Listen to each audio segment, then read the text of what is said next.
The breaking news out of Los Angeles. President Trump is ordering some 2,000 California National Guard troops to the city after clashes between protesters and immigration agents. But California Governor Gavin Newsom has condemned the move, saying, quote, it will only escalate tensions. Anthony Coley and Max Boot are back with us.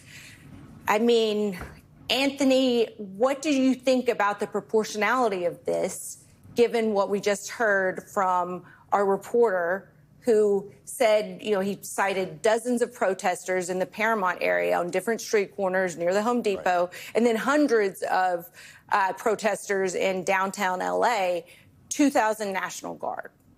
Listen, at least it's inflammatory and unnecessary. The fact of the matter is, big picture, most people, most Americans want comprehensive immigration reform. They want secure borders. But what Donald Trump is doing is he's exploiting this whole situation for political advantage. And the real fact of the matter is that if you really want to solve the whole issue of immigration, you address the root causes of migration and throughout South and Central America. If you really want to stop the immigration problem in our country, you arrest the deployment of illegal of guns, American-made guns, that the cartels used in Mexico to protect themselves. If you really want to fix the immigration system, you don't kill the toughest immigration reform bill in a generation. And people forget about this, that it was just a year and a half ago in January, February, during the height of the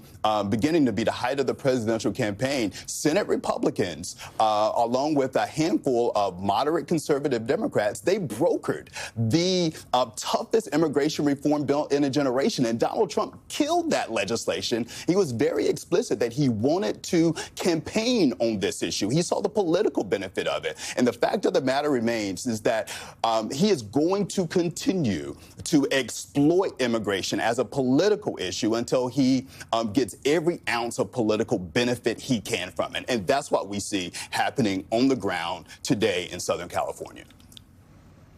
You know, to that point, Anthony, that immigration bill that you're talking about was negotiated by one of the most conservative members of this in the Senate, Senator Langford of Oklahoma. But you know, you raised something during the commercial break that I think is important to bring up here, and that is, if the National Guard does go to Los Angeles, what role will they actually be playing? It's a support role. The fact of the matter is that they are not carrying out the law enforcement functions that we see ICE carrying out. They're not supposed to. They are there to protect ICE. And your point is the right point, because things can escalate at a moment's notice. And that's where the real issue is. But they are not carrying out immigration enforcement orders, and that's an important point. We're not supposed to. Really quickly, this law that President Trump is citing in his memo, they're supposed to be done under 3 circumstances: when the U.S. is invaded or in danger of invasion, when there's a rebellion or danger of rebellion against the authority of the U.S. government, or when the president is unable to, quote, execute the laws of the United States with regular forces. That's according to the Associated Press. Just thought we should throw that out there. But Max, my question to you is, presidents all the time are constantly, brought back to the White House when things happen, especially when, in their estimation, it's an emergency. President Trump was pre-scheduled to be at a UFC fight. All of this was happening. He and his team were calling it an insurrection all over social media and in interviews, and yet the president didn't come back. Does that feel like that makes a lot of sense to you?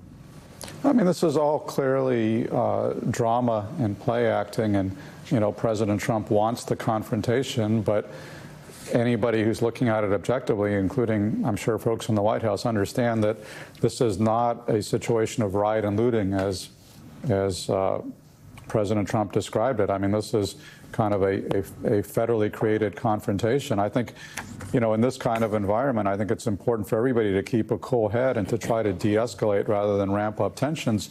You know, for the protesters, I think it's incredibly important that they stay peaceful and nonviolent, because anything else, you know, torching police cars, throwing rocks, fireworks, whatever, that plays into the hands of the Trump administration, who want this confrontation. and as opposed to peaceful protests, which I think is a very powerful counter to what you're seeing.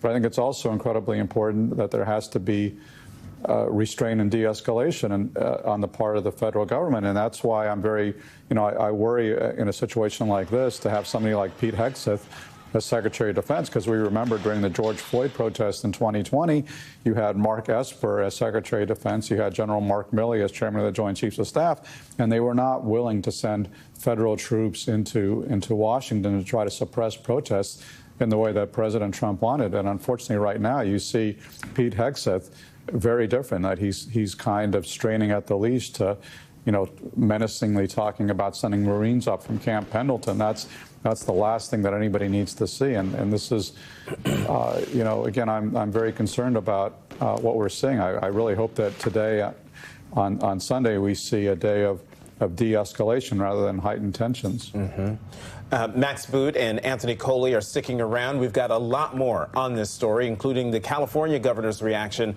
to the defense secretary threatening to dispatch the Marines to Los Angeles.